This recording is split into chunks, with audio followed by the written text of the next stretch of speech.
రై నేను ఎవరో తెలుసా? ఏందో తెలీదు. గణపతి కాంపిటీషన్ చక్కటి పేరుని డ్రీమ్ ల్యాండ్ అపార్ట్మెంట్ అని మార్చి చెడగొట్టింది నువ్వే కదా. రాజశేఖర్, వల్లపూడి రాజశేఖర్, ఈ అపార్ట్మెంట్ కి ప్రెసిడెంట్ ని అండ్ చైర్మన్ ని. తెలుసా? ఏ డైలాగ్ ఎన్నిసార్లు చెప్పి చెప్పి చంపుతాడు. ఏదో మైండ్ వాయిస్ వస్తుంది, చెప్పు, ఏదో బయటకు చెప్పు. సార్, బుర్ర ఉంటే మెదడు ఉంటుంది, మెదడు ఉంటే గుణి కూడా ఉంటుంది. ఈ రెండు నాకు లేవుగా సార్. ఉంటే ఎక్కడెందుకు పని చేస్తానో ఆ విషయం మాకు ఎప్పుడూ అర్థమైందిరా. పైగా మా కర్మ, ఈ అపార్ట్మెంట్ అందరికి నువ్వు ఎలక్ట్రిసిటీ, నువ్వే ప్లంబర్వి, నువ్వే వాచ్మెన్వి. పైగా ఆల్ ఇన్ వన్ టైటిల్ ఒకటి నీకు. ఆల్ ఇన్ వన్ కాదు sir, all in one fund. All in fund కాదురా, జిఎస్ఎన్ ఫండ్వి నువ్వు. అంటే గుడ్ ఫర్ నథింగ్, అంటే ఎందుకు పనికిరా అని చచ్చుండదని. అర్థమైందా? ముందు పని చూడు. ఓహో ఓహో,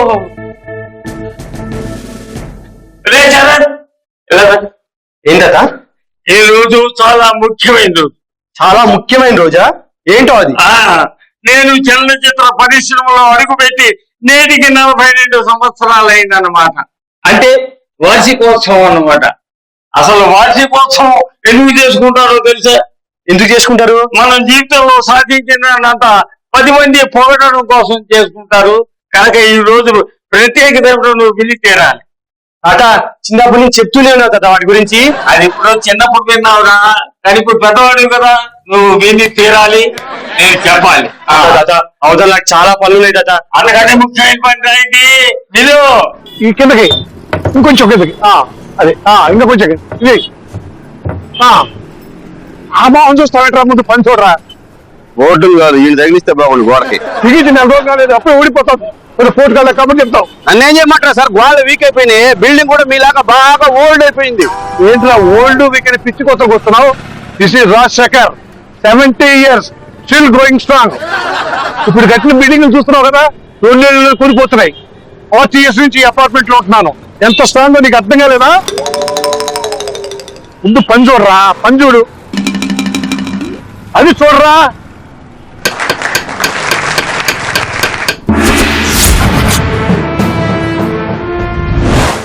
దర్శకులకి దర్శకుడు, దర్శకరత్న దాసరి నారాయణరావు గారు. ఈ సుందరాన్ని అందరూ జూనియర్ ఆర్టిస్ట్ గాని ట్రీట్ చేస్తున్న సమయంలో నాలో టాలెంట్ గుర్తించి ఒకే ఒక డైలాగ్ ఇచ్చారు. విశ్వవిఖ్యాత నట సార్వభౌమ నటరత్న డాక్టర్ నందమూరి తారక రామారావు, ఈ శ్రీనాథుడి పాత్ర నేను ధరించాల్సింది కానీ కాదు, మీరే ధరించాలి అన్నాను. నా ఔదార్యానికి మెచ్చుకొని పోనీ ఈ పాత్రను ధరించండి అన్నాను. మరి మీరే చేయొచ్చు కదా తాతయ్య, మీరు రాళ్ళపల్లి గారిలానే ఉంటారు కదా. రాళ్ళపల్లి గారు ఉన్నారు కదా, నేనెందుకు? నా ఔదార్యానికి మెచ్చుకొని నన్ను ఇదిగో ఈ పాత్రలో ధరింపజేశారు. ఓహో, అది మీరేనా? అది నేనే. అంకుల్, ఏంట్రా? మీరు తొందరగా పని కానిస్తే మేము ఇక్కడ ఆడుకుంటాం. ఏంటి క్రికెట్ ఆడతావు? ఇక్కడే కాదు, ఈ అపార్ట్మెంట్ లో ఎక్కడ ఆడకూడదు. ఎందుకు? పోయిసారి నీ బాల్ తగిలే అబ్బాయి ఉండిపోయిందిరా. ఇప్పుడు బానే ఉందిగా. ఇప్పుడే ఫిక్స్ చేశాను రా. చిన్నప్పుడు మీరు క్రికెట్ ఆడితే అద్దాలు పగలు కొట్టారుగా. ఎవరు చెప్పారు? సరస్వతి అంటే చెప్పండి. అది ఎవరైనా అడ్డకుంటే గ్యారంటీ తీసుకొడుతుంది. ఈ ఫుడ్ ఏంటి అదే? మరి బాబు గారు తీసిన తూర్పు వెళ్లే రైలు సినిమాలోది. అది రాళ్ళపల్లి గారు నటించిన సినిమా కదా. రాళ్ళపల్లి గారు నటించారు, కానీ రాళ్ళపల్లి గారు ఈ గెటప్ లో ఎలా ఉండాలో ఫోటో షూట్ మాత్రం నాతో తీశారన్నమాట. చిన్న పెద్దలు కూడా మాట్లాడుతున్నావు. ఎల్లారితో పని ఏంటి సార్? నా పని అయిపోయింది, డబ్బులు ఇస్తే నేను వెళ్ళిపోతా. ఏంటి? అదే సార్, నా పని అయిపోయింది, డబ్బులు ఇస్తే నేను వెళ్ళిపోతాను సార్. ట్యాంక్ మీద పైపు లీక్ అవుతుంది, ఎన్నిసార్లు చెప్తాను? ఆ పని ఎవరు చేస్తాడు? కాడిలో 2 లైట్లు పెట్టలేదు, ఆ పని ఎవరు చేస్తాడు? సార్, దేని డిపార్ట్మెంట్ దాని సపరేట్ సార్, దేని పని దానిదే, దేని అమౌంట్ దానిదే. ఆల్ ఇన్ మనం టైటిల్ పెట్టుకున్నాం కదా, అన్ని పేమెంట్లు కలిపి ఒకేసారి ఇస్తారు. సార్, ఇది మరీ అన్యాయం సార్. ఇప్పుడు పని అయిపోయింది, డబ్బులు ఇస్తే అన్ని ఊడిపోతాను. గ్యారెంటీ ఇస్తాం సార్? 5 సంవత్సరాలు గ్యారెంటీ సార్, నాది గ్యారెంటీ. గోడ పడినా బోర్డు పడదు. 5 సంవత్సరాల తర్వాత పేమెంట్ తీసుకో. 5 సంవత్సరాల తర్వాత తీసుకోవడానికి ఏమైనా ఫిక్స్డ్ డిపాజిటా సార్? అసలు నీ గ్యారెంటీ మీద నాకు నమ్మకం లేదయ్యా. పోయినసారి ఇలాగే చెప్పావు, నేను తిరగకుండానే.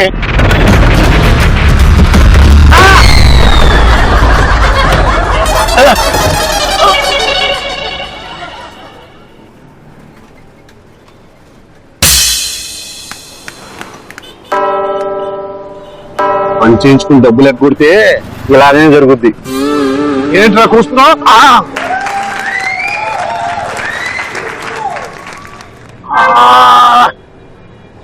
కానీ మన అపార్ట్మెంట్ చూడు, దీంట్లో అడుగు పెట్టి 42 సంవత్సరాలైంది. రోజుకొక రోజుకొక పగులు. తాత ఈ గొడవ ఎప్పుడు ఉండేదే కదా, అందులో కొత్తగా చూడ్డానికి ఏముంటది చెప్పు. పెళ్లి పిల్లల్ని పెంచినట్లు రోజుకో కొత్త క్రాకు కొత్త పగులు వినిపిస్తున్నాయిరా. తాత వయసు అయ్యాక ఒంటిపైన ముడతలు, ఓల్డ్ అయ్యాక ఇంటి క్రాకులు సహజమే తాత. ఫేస్బుక్ కొటేషన్స్ చెప్పకు. చూడు, పిల్లి పిల్లల్ని పెంచినట్టుగా ఎన్ని పొగుళ్ళు ఉన్నాయో ఈ అపార్ట్మెంట్. వెళ్ళి రాజశేఖరం గారిని తీసుకురా. రాజు తాతయ్య ఆయన సంగతి నీకు తెలుసు కదా, ఇలా ఎప్పుడు పడితే అప్పుడు వెళ్ళి ఆయన డిస్టర్బ్ చేస్తే ఆయనకు నచ్చదు. ఆహాహా, ఎప్పుడు పడితే అప్పుడు డిస్టర్బ్ చేయకూడదు అనడానికి వాడు ఏమన్నా ఏమన్నారా ఏంటి అన్నా? వెళ్ళి రమ్మని చెప్పు. ఏఎన్ఆర్ కాదు, ఎన్టీఆర్ కాదు, ఆయన గారు వాళ్ళకన్నా ఎక్కువగా ఫీల్ అయ్యి అపార్ట్మెంట్ ప్రెసిడెంట్. అబ్బో, ప్రెసిడెంట్ ఆఫ్ ఇండియాలో ఫీల్ అయిపోతున్నట్టున్నాడు. ఈ దిక్కుమాలి అపార్ట్మెంట్ కి ప్రెసిడెంట్. వెళ్ళి రమ్మని చెప్పు.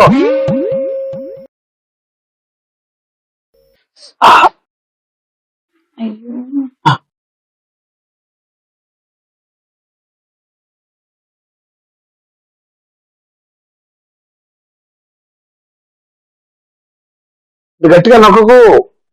చూసుకుంటావే. ఆ చూసుకునేదేదో బోర్డు మీ నెత్తిన మీద పడేటప్పుడే చూసుకుని ఉండాల్సింది. నేను కావాలని దెబ్బ తగిలించుకున్నానా? పదేవాడికి తెలుస్తుంది, చెప్పేవాళ్ళకి ఏం తెలుస్తుంది? పెళ్ళైన దగ్గర నుంచి పడుతూనే ఉన్నాను, నా బాధ ఎవరితో చెప్పుకోను. ప్రెసిడెంట్ గారు పడుతున్న బాధలు ఎవరితో చెప్పుకోవాలి? ఇంత బాధపడుతూ చేయడం అవసరం నాన్న, వదిలేయచ్చు కదా. వదిలించుకో, పట్టించుకునేవాడు ఎవరున్నాడే? అందరూ కంప్లైంట్ ఇచ్చేవాళ్ళే, పట్టించుకోవాలి ఒక్కళ్ళు లేని అపార్ట్మెంట్ లో. మీరు ఇలా అరుస్తుంటే ఎవరు వచ్చేస్తారండి కంప్లైంట్? కాస్త నవ్వుతూ మాట్లాడొచ్చు కదా. నేనేమన్నా సత్యసాయి బాబునా నవ్వుతూ మాట్లాడటానికి? ఎప్పుడు ఉండే గొడవేట. సర్లేండి, ఈ కాఫీ తాగండి, నొప్పులన్నీ సర్దుకోండి. ఏంటి కాఫీ దగ్గర ఎప్పుడు సర్దుకుంటాయా? నాన్న ఫోన్ ఆపి ఫస్ట్ కాఫీ తాగండి. అది కాదమ్మా, కాఫీ తాగితే నొప్పులు చదువుకుంటే ఈ డాక్టర్లు ఎందుకు, ఈ హాస్పిటల్ ఎందుకు? అయ్యో నాన్న, అమ్మ ఉద్దేశం అది కాదు నాన్న, అందులో అమ్మ ప్రేమ కూడా కలిపింది. ఏంటి చిన్నపిల్లవి ప్రేమ దోమ అంటూ మాట్లాడుతున్నావు? మీకు ఈ దెబ్బ దగ్గర దగ్గర నుంచి మతిపోయినట్టుందండి. ఏం మాట్లాడుతున్నా ఏం చేస్తారో మీకు తెలియలేదు. నువ్వు మాట్లాడకు, సైలెంట్ గా ఉండవు. తాతయ్య ఆ ప్రెసిడెంట్ పదవి నువ్వే తీసుకోవచ్చు కదా. నాకెందుకు? ఎవరంటావు? నీలాంటి కుర్రాడు ఉంటుందా? ఈసారి నువ్వే ప్రెసిడెంట్. ఎవరు నేనా? ఎందుకు నన్ను పీక్కుంది దానిక? వద్దు బాబు, వాడిని తీసుకురా. అదేదో నువ్వే వెళ్ళొచ్చు కదా. చెయ్యి. నోట్లో నేను నోరు పెట్టను. అయినా నానేం చెబితే వాడేం చెబితే. నువ్వు పెద్ద మెగాస్టార్, రేంజ్ అండ్ రేంజ్. ఇప్పుడు వెళ్ళి ఆయన దగ్గర అన్న ఏమంటాడు? ఇప్పుడు కాదు మీటింగ్ లో మాట్లాడుకుందాం అంటారు, అంతే. దానికన్నా ఏం పోయేది ఏం లేదు. వెళ్ళి తీసుకురా. అయితే మీటింగ్ ఎవరికి? మీ ఇద్దరికా మీటింగ్? మీ ఇద్దరికి మీ డ్రీమ్ ల్యాండ్ ని గణపతి కాంప్లెక్స్ చేయమని నువ్వు చేసిన గొడవ చాలదా?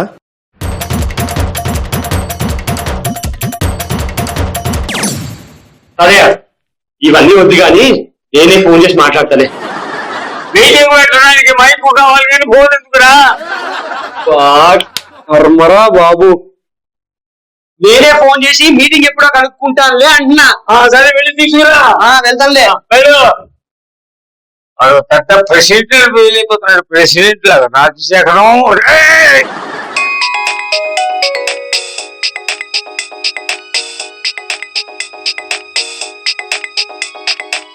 ఏమిటి ఫోన్ అలా ముత్తుకుంటుంటే చూస్తూ కూర్చుంటావు? ఎవరో కనుక్కో.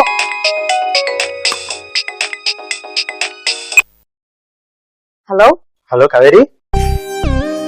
ఎవరే? శరత్ నాన్న, ఏదో కంప్లైంట్ కోసం. కంప్లైంట్ ఇస్తే నా ఫోన్ చేయాలి కానీ నీకు ఎందుకు చేస్తారు? ఆయన ఏమైనా ఐశ్వర్య అనుకుంటున్నాడా ఆయనకు చేయడానికి? మీ phone out of coverage area వస్తుందన్న నాన్న. భలే కవర్ చేసావే. కంప్లైంట్ ఏంటో కనుక్కో. మీ అమ్మాయిని పెళ్లి చేసుకుంటాడు అని అడగడానికి అని చెప్పు. మీతోనే మాట్లాడతానండి నాన్న. అదే నువ్వే కనుక్కో. పిచ్చి పిచ్చి విషయాలు లేకుండా విషయం ఉంటే సరిగా మాట్లాడు. గట్టిగా మాట్లాడు. సిగ్నల్ రావట్లేదు నాన్న. నేను పక్కకి వెళ్ళి మాట్లాడతాను. సరే వెళ్ళు. అయ్యో కాఫీ చల్లారిపోయినట్లుందండి, వేడి చేసి తీసుకొస్తానే. నువ్వు నన్ను కాఫీ తాగండి వదలకపోతా. కాఫీ సరస్వతి. ఇప్పుడు చెప్పు. మా తాత ఆ సీలింగ్ ఎప్పుడు కింద పడుతుందా అని భయపడి వస్తున్నాడే, అందుకే దాని గురించి మాట్లాడడానికి మీటింగ్ ఎప్పుడు అని కనుక్కోమన్నాడు. అంటే నా మీద ప్రేమతోనే నాతో మాట్లాడడానికో కాదనమాట నువ్వు ఫోన్ చేసింది. వసే నీ మీద ప్రేమతో కాకపోతే నీ ఫోన్ కి ఎందుకు ఫోన్ చేస్తాను చెప్పు. సరే సరేలే నమ్మేసాలి. కావేరి, బిల్డింగ్ మీటింగ్ సంగతి పక్కన పెట్టు, మన మీటింగ్ ఎప్పుడు? ఏమిటి ఆ ఫోన్ అంతసేపు అవలేదా? ఆ మీటింగ్ ఎప్పుడని అడుగుతున్నా నాన్న. నోటీస్ పంపిస్తామని చెప్పు. అలాగే నాన్న. విన్నావుగా, నోటీస్ పంపిస్తానని చెప్పారు. వినపడిందిలే. సరే సరే నేను కొంటాను. ఫోన్ పెట్టుకో, కొంచెం మాట్లాడు. మా నాన్న అడిగితే ఏమని చెప్పాలి? కోచింగ్ క్లాస్ గురించి మాట్లాడుతున్నా అని చెప్పి. ఏ క్లాస్ అని అడిగితే? Love coaching class. ఇందాక మా నాన్న ప్రేమ గురించి నీకేం తెలిసే అన్నాడు. అవునా, మరి నువ్వేం చెప్పావు? చిన్నపిల్లను కదా, ప్రేమ గురించి నాకేం తెలుస్తుంది, అందుకే నేను చెప్పలేదు. చిన్న పిల్లవా? అయితే నువ్వు నా దగ్గరికి రా, లవ్ గురించి స్పెషల్ క్లాసులు ఇస్తా. క్లాస్ లెక్క కొత్తగా అడుగుతావేంటి? మనం ఎప్పుడు కలిసి మన సీక్రెట్ ప్లేస్ టెర్రస్ పైన. మరి ఫీజు ఎంత పుచ్చుకుంటారు గురువు గారు? ఫీజు అంటే గంటకి 6 హగ్గులు, ఆపకుండా 50 ముద్దులు. ఈ శరత్ గారితో మాట్లాడటానికి సిగ్నల్ సరిగ్గా లేవు, పక్కెళ్ళి మాట్లాడతానండి. ఎందుక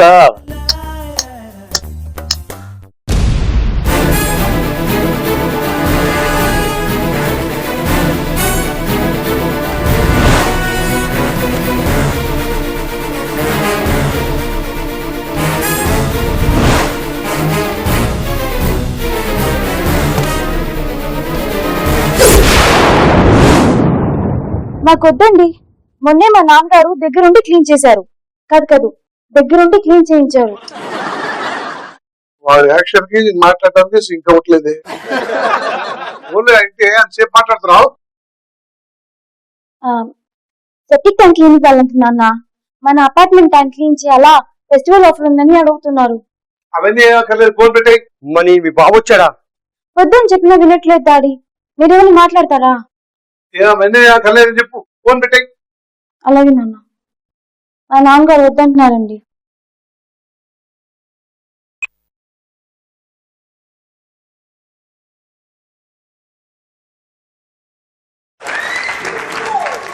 ఓ, వీడు ముద్దులు పెడుతుంది ఇంకెవరితోనా?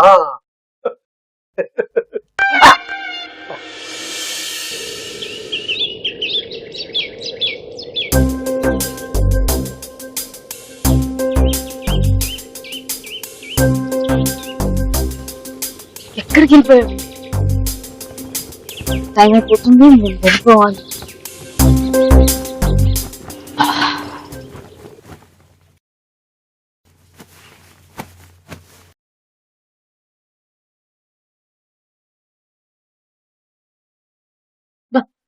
ఎందుకే గట్టిగా నవ్వుతావు? చంపేద్దామనా? రామ అదే మాట్లాడి దెబ్బ ఎలా ఉందా అని చూస్తున్నాను. అయినా నా ప్రేమను మీరు ఎప్పుడు అర్థం చేసుకున్నారు కనుక ఈ డైలాగ్ ఏం తక్కువ లేదు.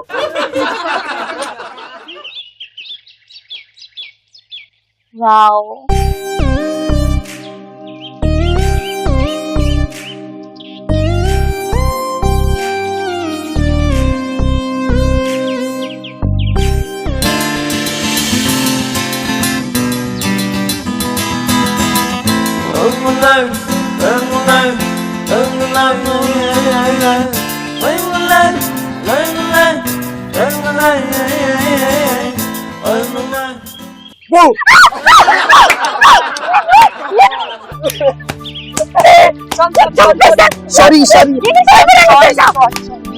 Sorry I was just kidding. Sorry.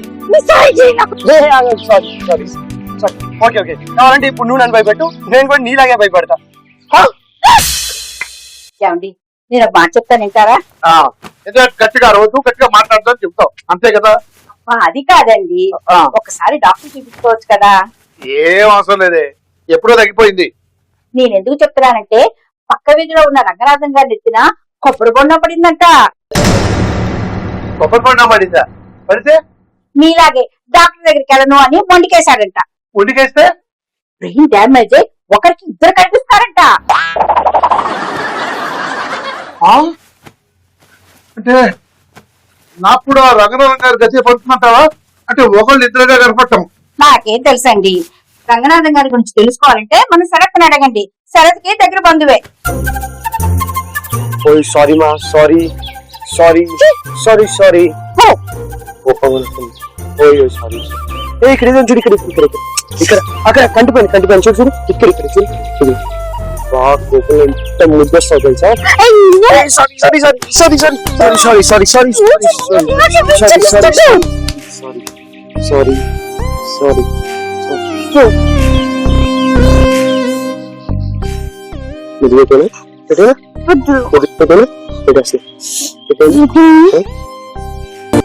Kaveri, నువ్వు భయపడినప్పుడు కన్నా నేను ముద్దు పెట్టేస్తానేమో అని టెన్షన్ పడినప్పుడు ఇంకా ముద్దు చేసే తెలుసా?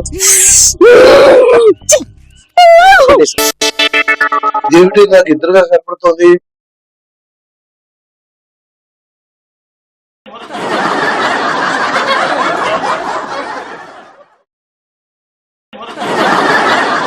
అదేంటండి అలా చూస్తున్నారు?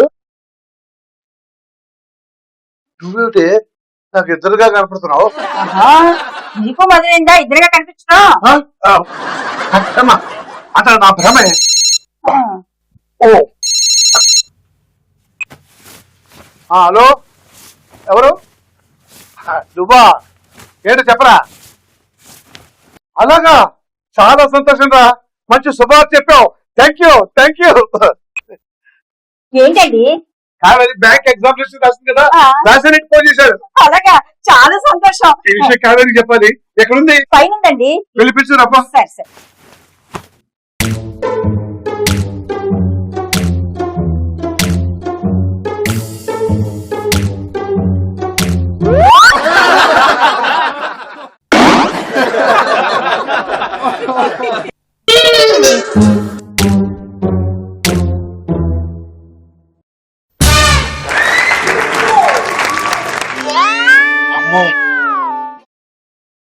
సరస్వతి చెప్పింది నిజమే. నేను కూడా రంగనాథ్ నాకు తయారైపోయినా. ప్లీజ్ అయ్యో అమ్మా, వెళ్ళొచ్చిన ఇప్పుడే వచ్చాము. అయ్యో అమ్మ వచ్చేస్తుంది. రాని నన్ను వెతుకుతూ పైకి వచ్చేస్తుంది. రాని నీకు నాకు పని చేసేస్తుంది. అదే కదా కావాల్సింది. నన్ను చేయమను కదా, నన్ను పోనీ. అయ్యో వదిలేసి.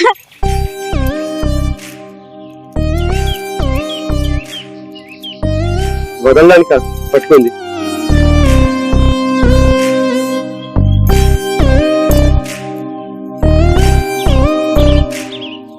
కావేరి, అయ్యో అమ్మ, అయ్యో అమ్మ, ఎక్కడికి వెళ్తున్నా?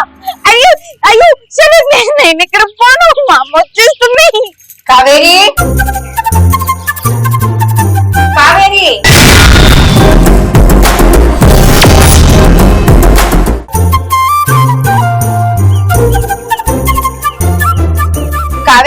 హాయ్ అండి. హాయ్ శరత్, మా కావేరి చూసావా? చూసానండి, ఇంకా అక్కడ పైకి వెళ్తుంటే అదేదో కోచింగ్ క్లాస్ కట్టినా అని చెప్పింది. సరే, ఒక గంటలో పంపించేస్తాను అండి. ఏంటి? అంటే కోచింగ్ క్లాస్కి వెళ్ళింది కదా, ఒక గంట వదిలేస్తారు, వస్తుంది, కంగారు పడుతుంది అని చెప్తున్నారు. అండి అర్జెంట్ మ్యాటరా, అంత కంగారు పడుతూ వెతుక్కుంటూ వచ్చారు? ఏం లేదు శరత్, బ్యాంక్ టెస్ట్ రాసింది కదా, దాని రిజల్ట్ వచ్చాయి. అది పాస్ అయింది. ఆ సంగతి చెప్తావంటే ఇంట్లో లేదు, ఫోన్ వేరే ఇంట్లో మర్చిపోయి వెళ్ళింది. ఏమిటో పిచ్చి మొహమే.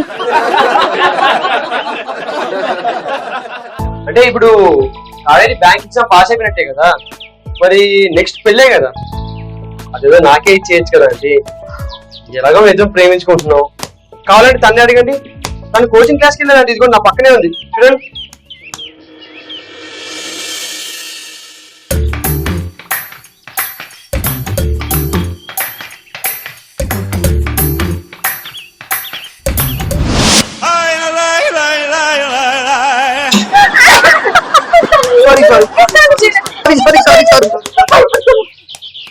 మరి బర్త్డే రోజు చంపేస్తావా? అలా ఎలా మర్చిపోయాను. I'm very sorry Sharan. It's very happy birthday. Happy birthday ఎందుకులే, బర్త్డే అని చెప్పి చాలు.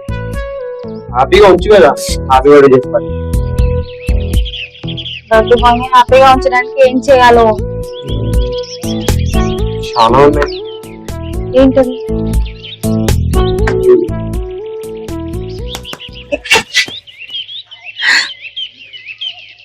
నేను వెళ్ళు అనేంత వరకు నాతోనే ఉండాలి, ఆపు అనేంత వరకు మాట్లాడుతూ ఉండాలి, చాలు అనేంత వరకు హగ్గిస్తూ ఉండాలి.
నా వెంట ఎంతమంది అబ్బాయిలు కుక్కలా పడ్డా నిన్ను పెళ్లి చేసుకున్నాను చూడు.